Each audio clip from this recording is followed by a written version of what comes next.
Et si un simple job se transformait en une véritable leçon de vie, une leçon sur la valeur personnelle, sur le respect de soi? C'est pile poil ce qu'on va explorer aujourd'hui avec le film Recipe for Trouble. Une histoire qui, vous allez voir, a l'air d'une comédie romantique, mais qui cache en fait une leçon hyper puissante. Ah, ce sentiment de tout donner, de se démener, pour au final se sentir complètement invisible, pris pour acquis. Ça parle à beaucoup de monde, n'est-ce pas? Eh bien, c'est exactement le point de départ de notre histoire. Le moment où le dévouement se prend un mur. Alors, on va faire connaissance avec nos deux protagonistes. D'un côté, on a Jeannette. C'est une chef et une chef super talentueuse, vraiment dévouée. Et de l'autre, Jay, son nouvel employeur. Lui, il voit en elle, eh bien, c'est compliqué. Peut-être plus qu'une employée, ou peut-être beaucoup, beaucoup moins. Tout commence avec un simple contrat, mais croyez-moi, ça va très vite déraper. Sur le papier, c'est simple. Jeannette est engagée comme chef perso. Mais dans la réalité, disons que la fiche de poste a explosé. Très vite, elle n'est plus seulement cuisinière, non. Elle devient aussi femme de ménage, celle qui doit chasser les invités un peu trop collantes de Jay, et même une sorte de partenaire non officiel. Bref, les limites professionnelles disparues, envolées. Et ça donne le ton dès le début. Dès la négo du salaire. Jay ne voit pas un talent, il voit une dépense. Une dépense à réduire au maximum. Pour lui, la valeur de Jeannette, c'est juste un chiffre sur une feuille de calcul. Une petite variable d'ajustement.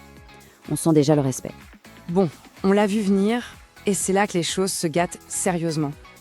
La recette parfaite se transforme en catastrophe. La relation pro devient complètement toxique. Et ce n'est que le début des problèmes. Et voilà comment Jay change complètement les règles. Il commence à lui faire miroiter autre chose. Une relation exclusive, le statut de madame de la maison. Mais en réalité, c'est de la pure manipulation. Il joue avec ses sentiments pour obtenir encore plus d'elle, bien au-delà de son simple rôle de chef. Et Jeannette, elle tombe dans le panneau. Elle y croit. Elle se voit dans ce nouveau rôle de compagne. Du coup, elle commence à défendre son territoire. Et ça, évidemment, ça la met en conflit direct avec toutes les autres femmes qui gravitent autour de Jay.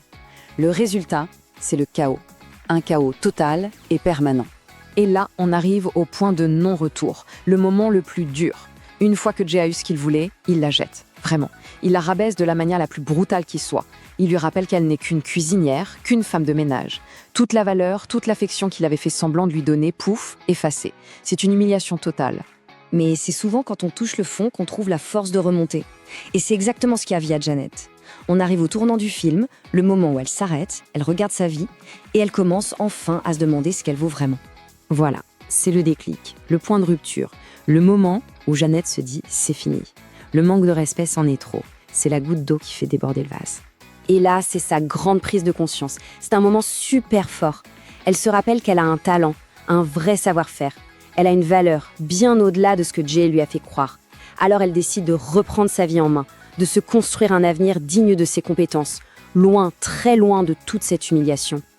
Alors, qu'est-ce qui se passe après cette décision? Eh bien, la suite est assez savoureuse, si j'ose dire.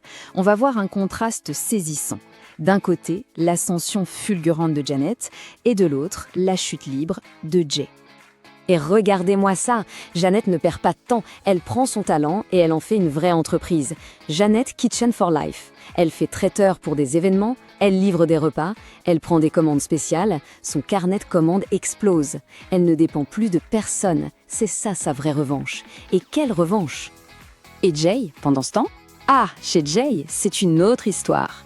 C'est le chaos, sa maison est un vrai champ de bataille. Sans Jeannette, plus rien ne tourne. Il réalise, mais beaucoup trop tard, que la personne qu'il traitait comme un meuble était en fait le pilier de toute sa vie. Et ce qui est intéressant, c'est de voir que son petit jeu ne marche plus. Son attitude de tout m'est dû, d'attendre que les autres fassent tout pour lui sans jamais rien donner en retour, ça ne prend plus. Il essaye avec d'autres femmes, mais elles ne sont pas Jeannette. Elle refuse de jouer ce rôle. Résultat, il se retrouve tout seul, au milieu de son propre bazar. Alors au final, qu'est-ce qu'on retient de tout ça? Quelles sont les leçons qu'on peut tirer de l'histoire de Jeannette? C'est le moment de faire le point. Première grande leçon, un talent, une compétence, c'est la base de l'indépendance. Jeannette a toujours su cuisiner, mais son talent n'est devenu une force, la clé de sa liberté, que le jour où elle a décidé de le valoriser, pas quand elle attendait que les autres le fassent. Deuxième point, et c'est hyper important, des limites floues, c'est la porte ouverte au manque de respect. Toute l'exploitation qu'a subie Jeannette, ça a commencé pile au moment où la ligne entre chef et bonne à tout faire a disparu. Si on ne met pas de barrière claire, les autres s'engouffrent dedans. Et enfin, la plus belle leçon de toutes. Janet attendait une promotion de Jay, le titre de Madame. Mais la promotion la plus importante, la seule qui compte vraiment, c'est celle qu'elle s'est donnée à elle-même en devenant chef d'entreprise. La vraie reconnaissance, elle vient de soi. Au fond, cette histoire, elle nous interroge tous un peu. Elle nous pousse à regarder dans nos propres vies. Est-ce qu'il n'y aurait pas une petite recette pour le désastre qui est en train de mijoter quelque part, sans même qu'on s'en aperçoive? Et la vraie question, c'est quand est-ce qu'on décide de jeter cette vieille recette et d'en écrire une toute nouvelle?